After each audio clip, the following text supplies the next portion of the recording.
ఓం మహాగణాధిపతయే నమః. ఓం గురుభ్యో నమః. ఓం శ్రీమాత్రే నమః. పరమేశ్వర స్వరూపమైనటువంటి జ్యోతిష, వాస్తు మరియు ఇతర అనేకమైనటువంటి శాస్త్రములను మనకు అందించినటువంటి మహర్షులకి నమస్కారం. హయగ్రీవ హయగ్రీవ హయగ్రీవేతి యోవధేత్ తస్య నిస్సరతే వాణి జహ్నుకన్యా ప్రవాహవత్. అరుణాం కరుణాతరంగితాక్షీం ధృతపాశాంకుశపుష్పబాణచాపాం అనిమాదిభిరావృతాం మయూకైః అహమిత్యేవ విభావయే భవానీం. శ్రీమాత్రే నమః. ప్రేక్షకులకి ఆ లలితాంబిక అమ్మవారి యొక్క అనుగ్రహం పరిపూర్ణంగా కలగాలని మనస్ఫూర్తిగా కోరుకుంటూ మనం ఈరోజు చెప్పుకోబోయేటువంటి టాపిక్ ఏమిటంటే, చాలామందికి కన్ఫ్యూజన్స్ ఉంటాయి. నేను ఏ దేవత ఆరాధన చేస్తే నా లైఫ్ బాగుంటుంది, ఏ దానము చేస్తే నాకు ఉండేటువంటి పూర్వజన్మ కర్మ తొలగుతుంది అనేటువంటి అన్వేషణలో ఒక దేవత దగ్గర ప్రారంభమవుతుంది వాళ్ళ యొక్క స్పిరిచువల్ జర్నీ. అలా ప్రారంభమై ఉదాహరణకి ఒక వెంకటేశ్వర స్వామిని చేస్తున్నారు అనుకోండి పూజ, ఇంకోరెవరో చెప్తారు నేను ఆంజనేయ స్వామిని చేసాను చాలా వచ్చింది అంటే వెంకటేశ్వర స్వామితో పాటు ఆంజనేయ స్వామి, దాని తర్వాత ఇంకో దేవతా స్వరూపం అమ్మవారు, దాని తర్వాత ఇంకో స్వరూపం అలా పెరిగిపోతాయి. ఇందులో ఒక్కొక్క దేవతారాధన చేసినప్పుడు వాళ్ళకి కొన్ని మంచి అనుభూతులు కలిగినప్పుడు దాన్ని వదిలితే ఏమవుతుందో అనే దీంతో ఎక్కువ పెట్టేసుకొని కన్ఫ్యూజన్లో ఉంటారు. అసలు నేను ఏ దేవతను ఆరాధిస్తే మంచిది అనేటువంటిది ఇక్కడ ఒకటే గుర్తుపెట్టుకోవాలి. మీరు ఏ దేవతను ఆరాధించినా అది మూల పరమాత్మకే అందుతుంది. అయితే ఇక్కడ స్పెసిఫిక్గా అందరి రక్తము ఎర్రగా ఉన్నప్పటికీ ఒక్కొక్క గ్రూప్స్ ఉంటాయి. ఆ రక్తం వాళ్ళకి బాగా పనిచేస్తుంది, అంటే వాళ్ళకి బాగా సెట్ అవుతుంది, వాళ్ళకి ప్రాణాన్ని ఎలా కాపాడుతుందో ప్రతి లగ్నము, ప్రతి రాశి, లగ్నం తెలియని వారికి రాశి పరంగా మీరు ఏ దేవత ఆరాధన చేస్తే, ఏ స్వరూపంలో ఉన్న పరమాత్మని ఆరాధిస్తే అంతా ఒకటే గుర్తుపెట్టుకోండి, అందరూ ఒకటే.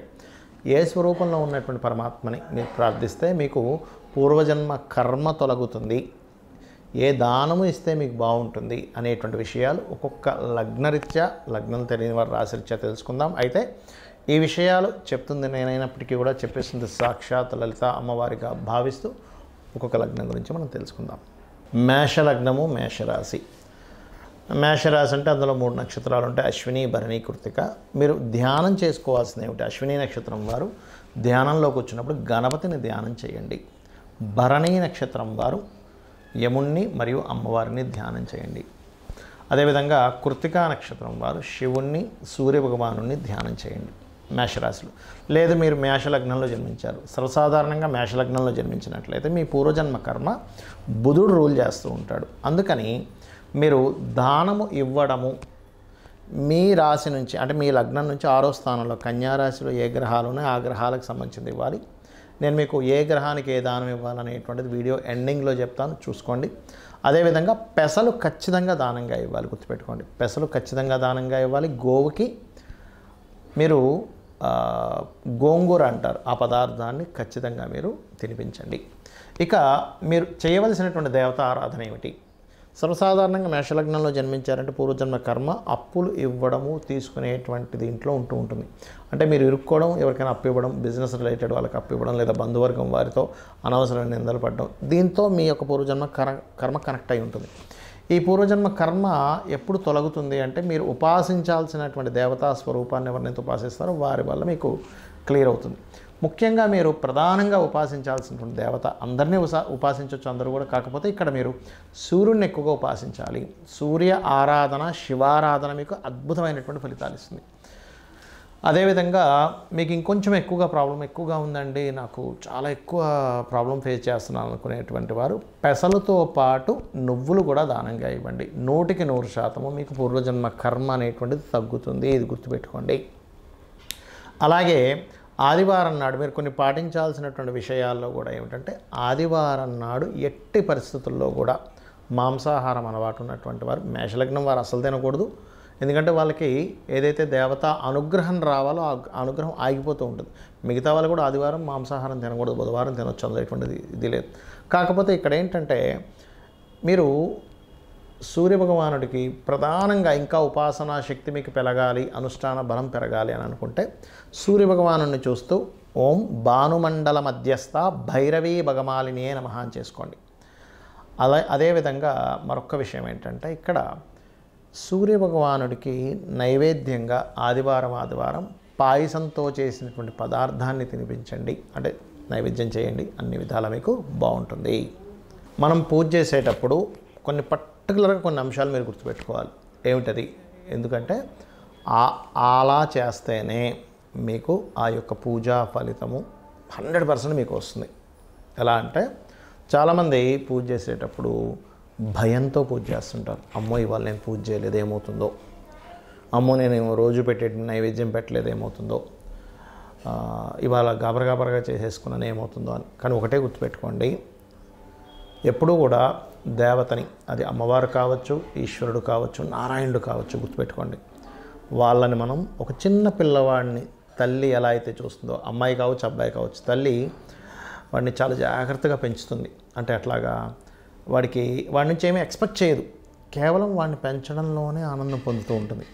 ఇప్పుడు ఉదాహరణకి పిల్లవాడు ఉన్నాడు, రోజు క్యారేజ్ కడుతుంది. కానీ ఒకరోజు సడన్గా అనుకోకుండా తల్లి కొంచెం లేట్గా నిద్ర లేవడం ఏదో జరిగి ఆ రోజు క్యారేజ్ కట్టడం కుదరలేదు, ఏదో 2 బ్రెడ్ ముక్కలు పెట్టి పంపించేసినప్పుడు భయపడదు. అయ్యో బ్రెడ్ ముక్కలు పంపించాను, నా పిల్లవాడు నన్ను ఏమైనా అంటాడేమో అని భయపడదు, బాధపడుతుంటుంది. అయ్యో రోజు పెట్టే అంత ఫుడ్ నేను ఇవాళ క్యారేజ్లో పెట్టలేకపోయినా వాడికి ఆకలి తీరుతుందో లేదో అని. అదేవిధంగా మనం భగవంతుడికి చేసేటప్పుడు కూడా చాలామంది చేసే మిస్టేక్ ఏంటంటే భయపడుతూ ఉంటారు. అమ్మో నేను ఈరోజు ఇలా చేయలేకపోయాను, స్తోత్రం పూర్తిగా చదవలేకపోయాను, భగవంతుడు ఏమైనా కోపిస్తాడని. కాదండి, భయపడుతూ పూజ చేయకండి. అయ్యో ఇలా చేయలేకపోయానే అనేటువంటి భావంతో చేయండి. ఎందుకంటే లలితా సహస్రనామాల్లో భవానీ భావనాగమ్య భవారణ్య కుటారిక అని నామం ఉంటుంది. అంటే మీ భావన చాలా ముఖ్యం భగవంతుడి మీద. అలాగే మరొక విషయం ఏంటంటే ఇక్కడ మీకు పంచమాధిపతి ఎవరవుతారో ఆ దేవత ఆరాధన చేసుకోవాలని చెప్పాను నేను మీకు. అయితే ఇక్కడ పంచమ స్థానంలో కూడా గ్రహాలు ఉంటాయి సమ్ టైమ్స్. అంటే ఒక్కోసారి పంచమ స్థానంలో రవి ఉన్నాడు అనుకోండి. ఉదాహరణకి సహజంగా మేషలగ్నానికి అయితే పంచమాధిపతి రవి, కానీ అందరికీ పంచమాధిపతి రవి అవ్వాలని రూల్ లేదు. ఒక్కోసారి రవి ఉంటాడు అక్కడ. రవి ఉన్నప్పుడు ఆ ఉన్న గ్రహానికి ఎక్కువ ప్రాధాన్యత ఇవ్వండి. అంటే సూర్య ఆరాధన చేయడం, లేదు చంద్రుడు ఉన్నాడు అప్పుడు రాజరాజేశ్వరి అమ్మవారి ఆరాధన చేయడం, లేదండి కుజుడు ఉన్నాడు అప్పుడు స్కందుని ఆరాధన కానీ, నరసింహస్వామి ఆరాధన కానీ, ఆంజనేయ స్వామి ఆరాధన కానీ చేయండి. లేదండి బుధగ్రహం ఉందండి మాకు అక్కడ, అయితే ఇక్కడ ఉన్న గ్రహం ఎలా ఉంది, బాగా పాపకత్తిరిలో ఉండి లేకపోతే ఎక్కువ పాపగ్రహాలతో ఇంకొంచెం తీవ్రంగా చేయాలని అర్థం. సౌమ్య గ్రహాలతో ఉంటే సౌమ్యంగా సరిపోతుంది. తీవ్రంగా చేయడం అంటే ఏమిటి అంటే ఇంకాస్త కఠినంగా, అంటే ఇంకొంచెం హోమాలు చేయడం కానీ తర్పణాలు చేయడం కానీ కాస్త ఎక్కువగా చేయాలి. బుధగ్రహం ఉంది నారాయణుని విష్ణువుని, గురుగ్రహం ఉన్నది అక్కడ పంచమంలో, అప్పుడేంటి మీరు ఆ యొక్క దత్తాత్రేయుని ఆరాధించడము, దక్షిణామూర్తి ఆరాధన చేయాలి. శుక్రుడు అమ్మవారి ఆరాధన, శని ఈశ్వర ఆరాధన లేదా ఆంజనేయ స్వామి ఆరాధన, రాహు దుర్గా కేతువు ఉన్నట్లయితే పంచమ స్థానంలో గణపతిని ఆరాధించాలి. ఇదే విధంగా మనకు పంచమంలో ఉండే గ్రహాలు లేదా పంచమాధిపతి ఎవరయ్యారో ఈ ఆరాధన చేయడం ఎంత ముఖ్యమో, 6వ స్థానంలో ఉండేటువంటి గ్రహాలు 6వ అధిపతికి సంబంధించిన దానాలు కూడా ఇవ్వాలి. మనం వీడియోలో 6వ స్థానాధిపతి ఎవరో వాళ్ళకి దానం ఇవ్వమని చెప్పేశాం. కానీ 6వ స్థానంలో ఏదైనా గ్రహం ఉంది, ఇప్పుడు రవి ఉన్నాడు గోధుమలు దానంగా ఇవ్వండి, చంద్రుడు బియ్యం, కుజుడు కందులు, దాంతోపాటు ఎరుపు రంగు క్లాతు, అదేవిధంగా బుధుడు పెసలు, గురువు శనగలు, అదేవిధంగా శుక్రుడు బొబ్బర్లు, శని తెల్ల నువ్వులు, రాహు మినుములు, కేతువు ఉలవలు దానంగా ఇవ్వండి. అయితే ఇక్కడ ఒక విషయం ఏంటంటే దానం ఇచ్చేటప్పుడు తీసుకునే వ్యక్తి ఈశ్వర స్వరూపంగా భావించి ఇవ్వండి. ఏదో నా దగ్గర ఉన్నాయి అనేటువంటి భావంతో కాకుండా చక్కగా ఆ తీసుకునే వ్యక్తి కూడా బ్రాహ్మణుడికి అంటే పురోహితుడికి ఒక లక్షణం చెప్పబడింది, దానము తీసుకోవాలి దానము ఇవ్వాలి అట. చాలామంది ఈ మధ్య ఏం చేస్తున్నారంటే తీసుకునేటువంటి విషయంలో అమ్మో మేము తీసుకోము, మేము తీసుకుంటే మాకు ఆ కర్మ వస్తుంది అనేటువంటి భయపడుతుంటారు. అయితే ఇక్కడ చాలా సందర్భాల్లో ఏమవుతుంటుందంటే వాళ్ళు తీసుకొని పక్కన పెట్టేయడం లేకపోతే అక్కడ పెట్టేసి వెళ్ళండి అన్నమో అంటూ ఉంటారు. అలాగా అక్కడ పెట్టేసి వెళ్ళండి అనుకునే దగ్గర మీరు దానం ఇవ్వడం అనేటువంటిది అనవసరం. మరి అలాంటప్పుడు కొంతమంది అడుగుతుంది ఏంటంటే ఏమంటే మరి ఈ దాన ప్రక్రియలో గోవుకి ఏమైనా పెట్టొచ్చా అంటూ ఉంటారు. గోవులకి ఈ దానం ఇచ్చేది పెట్టకండి. ఇప్పుడు గోధుమ రవ్వ తినిపించవచ్చు గోవుకి, బియ్యము పిండి వరకు తినిపించవచ్చు, కానీ ఈ కందుల కంటే కూడా ముఖ్యంగా క్యారెట్స్ తినిపించండి కందుల ప్లేస్లో, అంటే కుజుడికి సంబంధించింది. అలా కాదు శనగలు ఇస్తున్నాము గురువుకు సంబంధించింది, అలాంటి సమయంలో మీరు ఆ గ్రహానికి సంబంధించిన అరటి కాయలు తినిపించవచ్చు గురువుకి సంబంధించిన విషయంలో. శుక్రుడికి సంబంధించిన విషయంలో ఏదైనా తీపి పదార్థాలు తినిపించవచ్చు. శనికి సంబంధించిన బెల్లం తినిపించవచ్చు, నువ్వులు తినిపించకండి. రాహు అదే నువ్వులు అదే బెల్లపు ఉండలు ఒక 4 ఉండలుగా తినిపించండి. కేతువు గ్రాసం తినిపించండి. బుధుడికి సంబంధించిన దాంట్లో గోంగూర తినిపించండి. బుధగ్రహ దోషం ఎక్కువగా ఉంది అని చెప్పారు మీకు ఎవరైనా జ్యోతిష్కులు, గోంగూర తినిపించండి. ఏమవుతుందంటే దీనివల్ల మీకు ఖచ్చితంగా ఆ గ్రహదోషము అంటే దానం ఇచ్చినప్పుడు ఏ ఫలితం వస్తుందో ఆ ఫలితం వస్తుంది. కానీ ఇక్కడ ఏంటంటే కొన్నిసార్లు మీరు పెట్టేటప్పుడు గోవు యాక్సెప్ట్ చేయదు. అది 2 కారణాలు ఉంటాయి అక్కడ. ఆల్రెడీ దానికి కడుపు నిండి ఉండొచ్చు, లేదా మీ దోషము పోవడానికి ఇంకొంచెం సమయం పడుతుంది. అలాంటప్పుడు 2-3 సార్లు ప్రయత్నం చేసినట్లయితే గోవుని కాస్త మనసులో నమస్కరించుకొని గోవుకి నమస్కారం పెట్టి చేసినట్లయితే అప్పుడు తింటుంది. గోవు ఎప్పుడైతే స్వీకరించిందో అక్కడ మీకు దోషం పోతుందని అర్థం. అందులో ముఖ్యంగా దేశీవాలి గోవు పెట్టండి, జెర్సీ ఆవుకు పెట్టండి. కానీ పాపం పోతుంది అంటే మీ యొక్క కర్మ తొలగుతుందనే భావంతో పెట్టకండి. ఒక జీవికి పెడుతున్నాము, ఆహారం పెడుతున్నాను అనేటువంటి మానవతా దృక్పథంతో పెట్టండి. కానీ జెర్సీ ఆవుకి ఆ పవర్స్ ఉండవు. బికాజ్ ఆఫ్ అది పిగ్ స్పెర్మ్తో తయారైంది కాబట్టి దానికి ఎనర్జీ ఉండదు. దేశీవాలి గోవుకే ఎనర్జీ ఉంటుంది, ఇది గుర్తుపెట్టుకోండి. ఇక మీరు ముఖ్యంగా నేను ఇప్పుడు చెప్పినటువంటిది ఏదైతే ఉంటుందో దానాలు, మీకు పాపగ్రహాలు 6వ స్థానంలో ఎక్కువగా ఉన్నప్పుడు కనీసం ఫస్ట్ ఒక 7 వారాలు ఇచ్చేసి ఎవ్రీ 3 మంత్స్కి ఒకసారి ఇస్తుండండి దానం. అదేవిధంగా దేవతారాధన మాత్రం నిత్యము చేయండి.